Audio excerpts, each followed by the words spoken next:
এই দোয়া যে পড়বে আগামী দিনে সূর্য উঠতে দেরি হয়, তার চেয়ে যেটা হারিয়েছে তার চেয়ে ভালো জিনিস পেতে তার দেরি হয় না।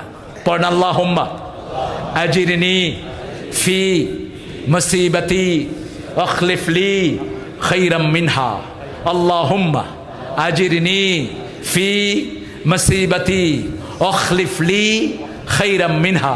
উম্মে সালমা রাদিয়াল্লাহু আনহা থেকে হাদিসটা বর্ণিত, মুসলিম শরীফের বর্ণনা।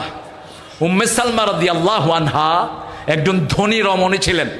তিনার স্বামী ছিলেন অত্যন্ত বড় একজন সাহাবী রাদিয়াল্লাহু আনহু। তিনি এক জেহাদে শহীদ হয়ে গেলেন।